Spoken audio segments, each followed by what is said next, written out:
नमस्कार दोस्तों, मैं आपका दोस्त हरेंद्र और आज हम लोग डिस्कस करेंगे एक बहुत ही इम्पॉर्टेंट सब्जेक्ट के बारे में। झारखंड के लिए उस टॉपिक पर डिस्कस करना बहुत ही इम्पॉर्टेंट है। तो भी नशीले पदार्थ का व्यवसाय करते हैं जो सरगना है, उन तक पुलिस कभी पहुंच ही नहीं पाती। लगभग 100 बार उस गिरोह के सदस्यों को गिरफ्तार करती है ब्राउन शुगर के साथ, लेकिन पुलिस कभी भी उस तरह के गिरोह के जो सरगना प्रमुख होते हैं उन तक उसका हाथ नहीं पहुंच पाता है। इस बारे में हम लोग इसी के बारे में आपको बताना चाहूँगा कि ऐसा क्या कारण है कि इतनी काबिल पुलिस होते हुए भी जो है वह इस तरह के गिरोह जो ड्रग्स, अफीम और इस तरह के नशीले पदार्थ का जो व्यवसाय करते हैं उन तक पुलिस पहुंच नहीं पाती और उसका मतलब पूरी तरह से बंद नहीं कर पाती। इस तरह के जो गिरोह होते हैं जो इस तरह के व्यवसाय नशीले पदार्थ का व्यवसाय करते हैं, वे अपने ग्रुप में ज़्यादातर महिलाओं को रखते हैं माल को एक स्थान से दूसरे स्थान ले जाने के लिए या फिर माल के बिक्री के लिए, ताकि महिलाओं को किसी पर शक नहीं होगा और आसानी से ट्रेन के माध्यम से, बसों के माध्यम से या फिर और ट्रांसपोर्टेशन के थ्रू औरतों के साथ उस तरह के नशीले पदार्थों को आसानी से एक स्टेट से या एक डिस्ट्रिक्ट से दूसरे डिस्ट्रिक्ट में पहुंचाया जा सकता है। जमशेदपुर का ही अगर बात करें, 2-4-5 साल पहले से भी 2-4-5 साल में लगभग पुलिस ने 3 दर्जन से ऊपर जो है अफीम और ड्रग्स का जो व्यवसाय करते हैं उन लोगों को गिरफ़्तार किया, बाकायदा अफीम और ब्राउन शुगर के साथ गिरफ़्तार किया, लेकिन गिरफ़्तार किया और जिसमें ज़्यादातर महिलाओं को ही गिरफ़्तार किया, वो भी ब्राउन शुगर के साथ, और वह महिलाएं भी जमशेदपुर के ही थी। चाईबासा में पुलिस ने गिरफ़्तार किया और इस क्षेत्र में महिलाओं का इतना उपयोग होता है, इतना दबदबा है कि आपको यह बताते चले कि जो जमशेदपुर का एक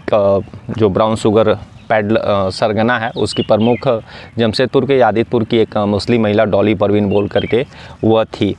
और 2020 में ही पुलिस ने उसको गिरफ़्तार किया था। और उसके बाद लगभग इसका धंधा ऐसा लगा था कि बंद हो जाएगा, लेकिन बंद नहीं हुआ। ये लोग इतने चालाक होते हैं और इनके अंदर इतने औरतें और इतने लोग होते हैं कि ये लोग कहीं भी रहें, इन लोगों का जो है धंधा, इन लोगों का कारोबार आसानी से चलते रहता है। और बल्कि उसका अंदर जाने के बाद उस तरह का धंधा और बढ़ भी गया। 15 फरवरी 2022 को भी कुछ महिलाएं पकड़ाई थी ब्राउन शुगर के साथ, वो भी जमशेदपुर के ही थी।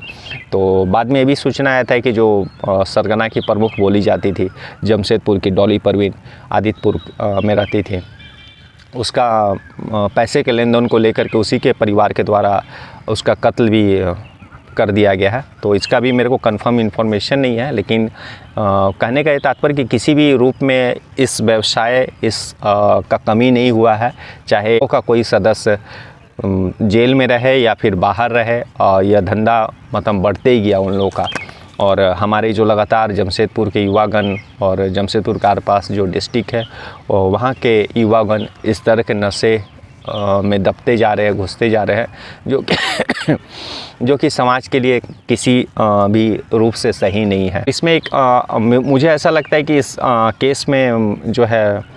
छोटे बच्चों का भी सहारा लिया जाता है, ताकि किसी को शक नहीं होगा जो गरीब हैं, और उन छोटे बच्चों का माध्यम से आसानी से जो माल है, जिसको हम लोग माल बोलेंगे, मतलब अफीम, ब्राउन शुगर, एक डिस्ट्रिक्ट से दूसरे डिस्ट्रिक्ट या एक जगह से दूसरे जगह पहुंचाया जा सकता है, या फिर नशे करने के आदी है या फिर जो जिनको देना है उन तक आसानी से पहुँचाया जाता है, ताकि किसी को कोई शक नहीं होगा। तो यही 2-3 कारण है, और इनका नेटवर्क इतना मजबूत होता है कि हमारे ही बीच में रहते हैं और जल्दी मतलब आसानी से पता नहीं चल पाता है कि ये मतलब फलना व्यक्ति या फिर हमारे जो बगल में रह रहे हो वह इस तरह के पेडलर में, इस तरह के गिरोह में शामिल है, और वे लोग अपना काम करते रहते हैं। इन लोगों का गिरोह का कुछ लोग ऐसे भी होते हैं जो कॉलेज में पढ़ने वाले युवक युवतियों को भी इस तरह के नशे की ओर आकर्षित करते हैं, और उनका मेन टारगेट भी वैसे ही नए लड़के और युवतियाँ रहते हैं जो तनाव में और पढ़ाई के तनाव में या फिर रिज़ल्ट को लेकर के तनाव में रहते हैं, और फिर उनको धीरे धीरे इस तरह के नशीले पदार्थों का टेस्ट कराना और फिर टेस्ट एक आध 2-5 बार जो टेस्ट करे और फिर इसका आदी बन जाना, ताकि उनका बिजनेस चलते रहे। और जो एक बार इस तरह के नशे को टेस्ट कर लेता है वह फिर इस तरह के नशीले पदार्थों का गुलाम हो जाता है। उसको किसी भी कीमत पर इस तरह के नशीले पदार्थ चाहिए होते हैं। इस तरह का इन लोगों का सारा गिरोह रहता है और सारा काम चलता है। और ये भी हो सकता है कि कुछ प्रशासन के भ्रष्ट लोग जो इन लोगों का साथ देते हैं, और जिसके कारण इन लोगों का जो इस तरह का बिजनेस है वह समाज में आसानी से फैल पाता है। औरतों का उपयोग इस फील्ड में ज़्यादा, छोटे बच्चों का उपयोग इस फील्ड में ज़्यादा, और इन सरगनाओं का कुछ ऐसा टीम जो नए नए युवक युवतियाँ को इस फील्ड में लाने के लिए आकर्षित करना, मतलब इस तरह के नशीले पदार्थों के लिए आकर्षित करना। और इनका कुछ इतना मजबूत नेटवर्क बनाना कि उस नेटवर्क को भेद पाना पुलिस के लिए भी डिफ़िकल्ट होता है, क्योंकि वो हमारे समाज में छिपे रहते हैं और पहचाना बहुत मुश्किल होता है। तो ये 5-6 कड़ियाँ हैं जिसके कारण पुलिस कभी भी जो है इस तरह के जो व्यापार करते हैं उनके सरगना के प्रमुख तक नहीं पहुंच पाती है। और हमेशा जो छोटे सप्लायर होते हैं जो एक स्थान से दूसरे स्थान या फिर जो नशे के आदी है तो उनके तक माल पहुंचाने जाते हैं और वे ही पकड़ाते हैं, कुछ करते हैं। और जो गरीब छोटे बच्चे होते हैं उनका भी वे लोग